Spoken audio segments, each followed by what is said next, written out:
अस्सलाम वालेकुम वरहमतुल्लाहि वबरकातुहू। दोस्तों क्या हाल है, उम्मीद करता हूँ खैरियत से होंगे। तो आज हम वीडियो बना रहे हैं हाफ़ किट पे। हाफ़ किट हमने GLI गाड़ी है उसमें ये इंस्टॉल की है। पहले ये होंडा में आती थी चाबी और अब ये करोला में भी दे रहे हैं, टोयोटा करोला में। और बहुत अच्छा डिज़ाइन है और बहुत अच्छा रिज़ल्ट है इस किट का। ये हाफ़ किट होती है तो कस्टमर ज़्यादा इसको इसलिए लगवाते हैं कि ये हाफ़ किट भी है और हाफ़ पैसों में भी ये लग जाती है, इंस्टॉल हो जाती है। तो हम आपके साथ इसका वायरिंग डायग्राम शेयर करेंगे। ये GLI गाड़ी है और GLI गाड़ी में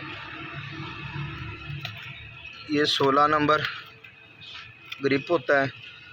इसमें ये हमारी लॉक ऑन लॉक की 2 तारें आती हैं, जो हम टेस्टर की मदद से अगर इसको ग्राउंड करेंगे तो लॉक ऑन लॉक हमारे गेट काम करेंगे।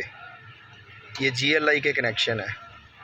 और ये हमारी 2 वायरें जो हैं, ये कलर एक ब्लू कलर और एक येलो कलर, ये हमारे इंडिकेटर की 2 वायरें हैं।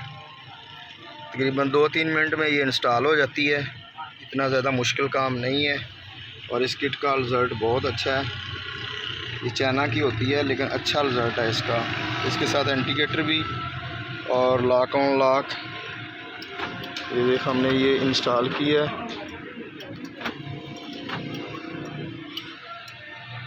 तो वीडियो बनाने का मकसद है कि फुल किट जो होती है उसमें फंक्शन ज़्यादा होते हैं लेकिन उसके प्राइस भी ज़्यादा होते हैं। ये हाफ़ किट भी होती है और हाफ़ पैसों में भी लगती है। यानी अगर ये 5000 की किट है तो फिर ये तकरीबन 2500-3000 में इंस्टॉल हो जाती है। तो वीडियो बनाने का मकसद यही है कि इजीली इलेक्ट्रिशियन भाई इसको इंस्टॉल कर सकते हैं। तो दुआओं में याद रखना। Imran electrician, highway road, fort Abbas.